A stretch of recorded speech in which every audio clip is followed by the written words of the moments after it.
Hello, everybody. I am Jogén Hummingbird. I am with the Footsteps of Peace. I am an intuitive channel, astrologer, Reiki master, and a spiritual life coach. If anything resonates with you today in this reading and you want to book a personal reading with me, you can head over to jogendivinity.com. That is JOGENDIVINITY.com, and you can click on the offerings tab to check out everything that I have available to offer for you guys. So let's go ahead and jump into today's reading. So Spirit, what messages do we have for the collective today? What messages?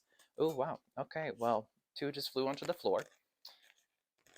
So we have birthing a new age, birthing new creations, dreaming a new world into being. And then we also have Anna, grandmother of Jesus, seeding the light, laying foundations, and divine plan.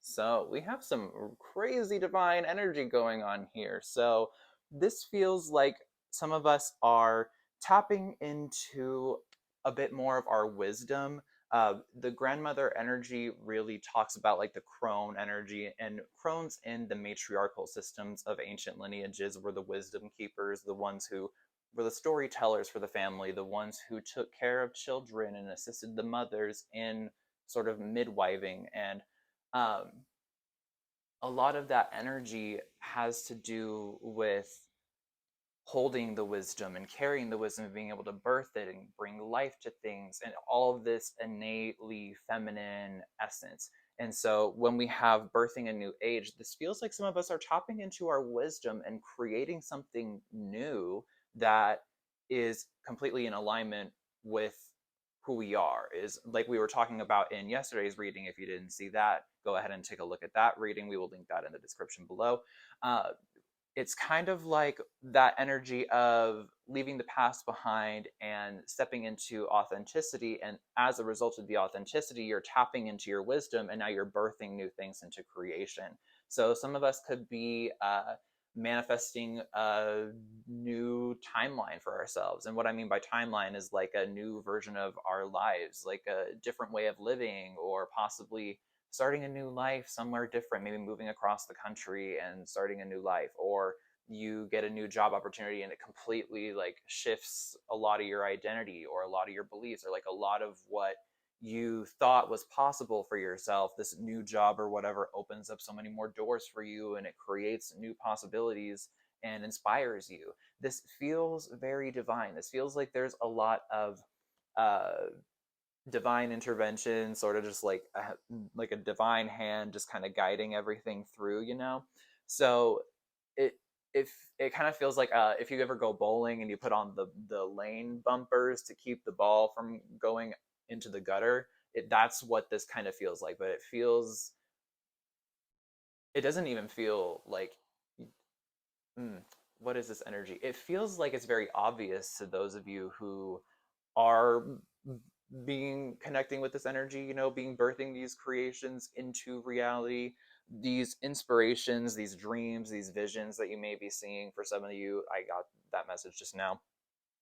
It feels like you are very aware of like spirit's involvement in this. You are very aware of the divine hand that is guiding you through this. You're very aware of God's involvement in all of it. So let's get some more messages. I like what energy we're feeling into so far. So at the bottom of the deck, Starseed, what lights you up? See, we're talking about authenticity. What lights you up?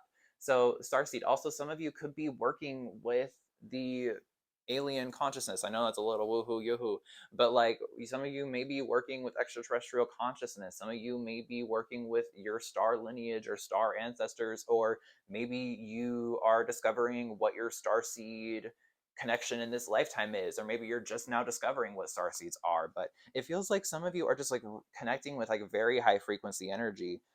But okay, we also have here get grounded, empaths, highly sensitive, connect with nature. So yes, all of these things to go into the higher frequencies and connect with like higher dimensional beings and consciousness and raising your frequency, all that stuff is absolutely amazing and valid and wonderful and blissful and euphoric and all the shit, you know. It's all of it.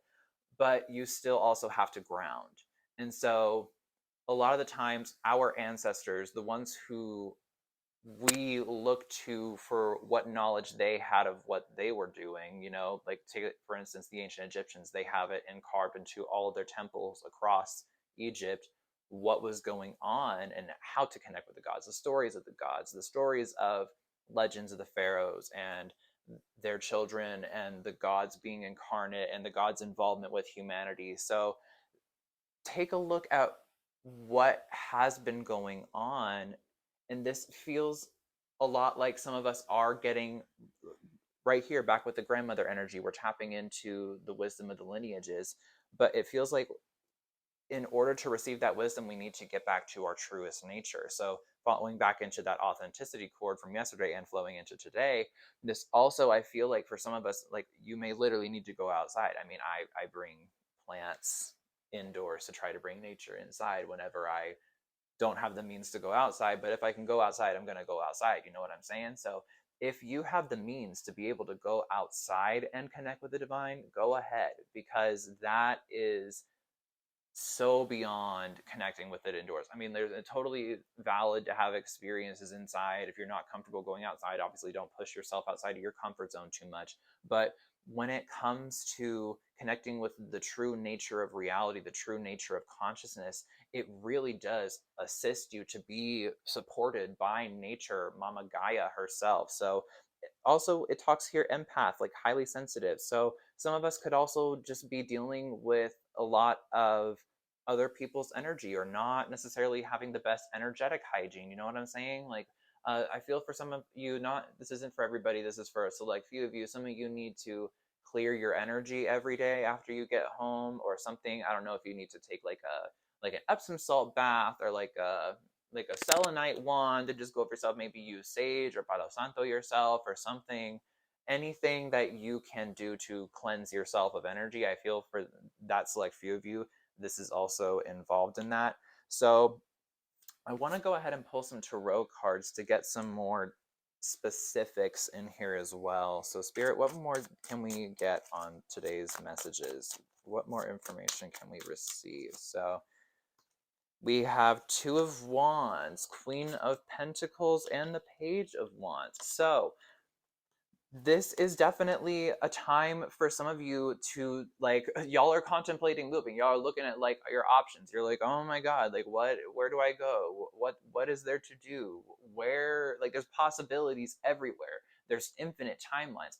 I resonate with that personally. I'm going through that in my own experience right now. There's like an infinite number of timelines, and it's just a matter of narrowing it down to which one fits my personal authentic alignment the most. And so I feel like this is the same message coming across for some of you out here. That, and see, the Queen of Pentacles too talks about the energy behind this is not just about like the mundane side of the pentacle energy of the money and the finances. It can totally be about cultivating that. But this is also a woman who is grounded in her truth, who is grounded in her sense of connection to nature, her connection to the divine, her connection to herself. This is very reflective of Virgo, Taurus, Capricorn energy, that very grounded sense of like understanding how this plane works and just finding that finite level of confidence that earth signs exude. I am a Capricorn in 6 different places, so I understand that frequency very well, and this is an archetype that I resonate with. So this feels like for some of you, you are also learning how to cultivate your divine feminine essence to create abundance for your life, and you're looking for the place locationally, geographically, wherever, or maybe just a different community or a different group of people, or maybe a friend that's across the country that you're going to move in with, or something that is going to be more supportive of this kind of life that you're trying to build for yourself. I feel for some of us, we're a bit hesitant here because we do have the Page of Wands, and Page of Wands, it not all the time does I read this as like hesitance, but in this situation I feel guided to read this as hesitance because the other card just fell down onto the ground. So the Two of Wands, it already talks about the hesitance, and not the hesitance in the way of I'm choosing to not act, but it's more so the overwhelmment and the infinite possibilities. And then in between here, just like yesterday's reading, we had the middle energy being what is trying to come through, and the outside two are what is blocking or barricading this energy from coming through for you guys. Okay, so that is what I see for today's reading for you guys. So thank you all so much for watching. If you resonated with anything said here today, go ahead and give this video a big thumbs up. Share this video with your friends on social media, anywhere that you can.